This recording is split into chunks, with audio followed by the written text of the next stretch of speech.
बिस्मिल्लाहिर्रहमानिर्रहीम। अस्सलाम वालेकुम। परवीन के पकवान में खुश आमदीद। आज मैं बना रही हूँ KFC स्टाइल फिंगर चिप्स। ये बहुत मज़े की बनती है, बहुत ही क्रिस्पी होती है। बस इसका बनाने का तरीका थोड़ा सा चेंज है। तो आइए देखते हैं कि ये फिंगर चिप्स मैंने कैसे बनाई है। मैं 3 आलू लेके उनको इस तरह से कट कर लिया है।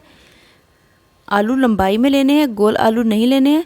लंबे आलू लेंगे तो फिर इस तरह बहुत ही अच्छी शेप की चिप्स कट होगी। तो काटने के बाद मैं इसको बॉईल कर लूँगी।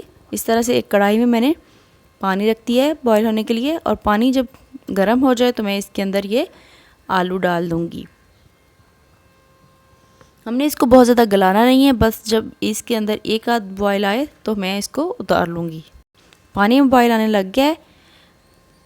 अब मैं इसको सिर्फ एक बॉईल दिलवाऊँगी और फिर मैं इसको उतार लूँगी, निकाल लूँगी पानी से। पानी से मैंने इसको निकाल के अच्छी तरह से निकाल कर लिया इसका पानी।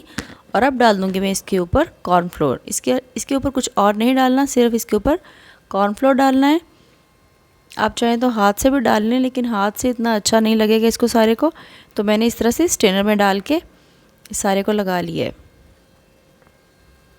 कॉर्नफ्लोर लगाने के बाद मैं इसको करूँगी फ्राई। इस तरह से एक कढ़ाई में मैंने ऑयल ले लिया है। जब ऑयल गर्म हो जाए तो मैं इसके अंदर ये सारी चिप्स डाल दूँगी।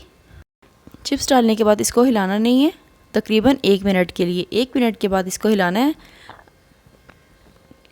अगर इसको पहले हिला दिया, इसके ऊपर ये जो कॉर्नफ्लोर की लेयर बनी है ये उतर जाएगी, इसलिए 1 मिनट फ्राई होने के बाद हम इसको हिलाएंगे। और तकरीबन 2 से 3 मिनट के अंदर ही ये फ्राई हो जाएंगे, क्योंकि हमने पहले इसको हल्का सा बॉईल कर लिया है। चिप्स हमारी फ्राई हो चुकी है। इससे ज़्यादा डार्क कलर इसका हमने नहीं करना। अब मैं इसको निकाल लेती हूँ। देखिए इसका बहुत ही ज़बरदस्त, बहुत ही अच्छा कलर आया है।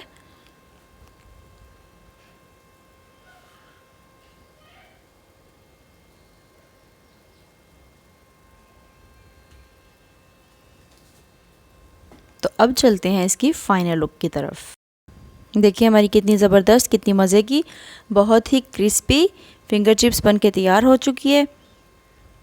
अब आप चाहें तो इसको केचप के साथ खाएं या फिर वैसे ही खा लें, ये वैसे भी बहुत मज़े की लगती है। वैसे जो चिप्स हम बनाते हैं उसमें हम डायरेक्ट इसको फ्राई कर लेते हैं, लेकिन इसमें हमें एक स्टेप ज़्यादा करना पड़ा। पहले हमने इसको बॉईल किया और बाद में इसको फ्राई किया। इससे ये है कि इसके अंदर बहुत ही अच्छा सा क्रिस्पीपन आ गया। तो आप भी इस रेसिपी को ज़रूर ट्राई कीजिएगा। इंशाल्लाह आपकी चिप्स भी बहुत मज़े की बनेगी। तो बनाएं, अपने घर वालों को भी खिलाएं, अपने बच्चों को भी खुश करें। वीडियो पसंद आई हो तो लाइक कर दें, चैनल पर नए हैं तो सब्सक्राइब कर लें और बेल आइकन को प्रेस कर लें, ताकि मेरी आने वाली तमाम वीडियोज़ आप तक पहुँचती रहें। इसी के साथ परवीन के पकवान को दीजिए इजाज़त। अल्लाह हाफिज़।